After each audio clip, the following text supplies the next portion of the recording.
Madam আপনার order. আপনি আমাকে মারলেন কেন?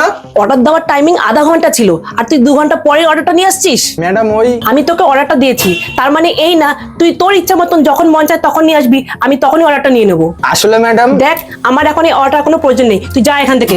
ম্যাডাম একবার আমার কথাটা তো শুনবেন। আমি অর্ডারটা টাইম মতনই নিয়ে আসতাম, কিন্তু রাস্তায় একটা মানুষ অজ্ঞান হয়ে পড়ে গেছিল এবং উনি অনেক চোটও পেয়েছিল, আর ওনার আশেপাশে কোনো লোকজনও ছিল না, তাই আমি ওনার সাহায্যের জন্য দাঁড়িয়ে গেছিলাম। তারপর আমি ওনাকে হাসপাতালে নিয়ে গেছিলাম, সেই কারণে আমার এখানে আসতে দেরি হয়ে গেছে। আরে বাহ, তোর তো ফিল্মে চান্স পাওয়ার কথা রে। তুই এখানে কি করছিস? যেমন ভালো কাহিনী বানাতে পারিস তেমন ভালো অ্যাক্টিং করছিস। নিশ্চয়ই তুই রাস্তায় যাইতে নেশা করছিলি, তাই না? আর তুই ভেবেছিলি এখানে এসে তুই একটা দুঃখের কাহিনী বলবি আর আমি তাতে গলে যাবো। না না ম্যাডাম, এরকম কোনো ব্যাপার না। তোর তো কপাল ভালো রে, আমি এখনো তোর নামে কোনো কমপ্লেন করিনি। আমার মাথা গরম হওয়ার আগে তুই যা এখান থেকে। ম্যাডাম প্লিজ অর্ডারটা নিয়ে নিন না। তুই গেলি এখান থেকে, বেরো বলছি। Madam please madam.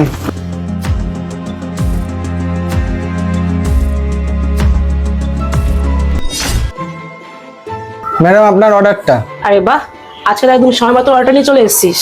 হ্যাঁ ম্যাডাম। অর্ডারটা ঠিক আছে তো? আবার এর মধ্যে কোনো সমস্যা নেই তো? না না ম্যাডাম, আপনি চেক করে নিতে পারেন। আচ্ছা ঠিক আছে, তুই দাঁড়া এখানে, আমি চেক করে আসছি। আরে তুই এটা কি নিয়ে এসেছিস? আমি তো চকলেট ফ্লেভার অর্ডার করেছিলাম, তুই অন্য ফ্লেভারে কেন নিয়ে এসেছিস? না না ম্যাডাম, ওর মধ্যে তো চকলেটই ছিল। ও আচ্ছা, আমি মিথ্যাটা বলছি। নে, তুই নিজে চেক করে নে।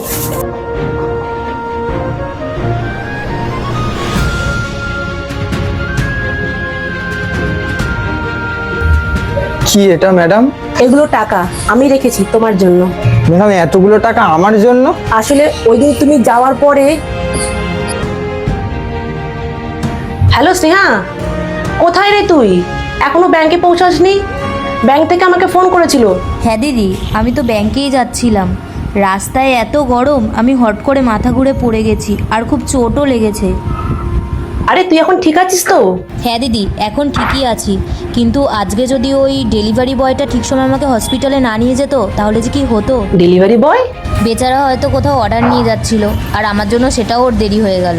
আরে ওই ডেলিভারি বয়টা দেখতে কেমন ছিল? রোগা করে, কালো করে, মুখ ভর্তি দাড়ি, ওই রকম দেখতে। হ্যাঁ দিদি, তুমি ঠিকই বলেছো, ওনার মুখে দাড়িও ছিল। শিট, এটা আমি কি করে ফেলেছি। কেন দিদি, কি হয়েছে? না না, কিছু হয়নি।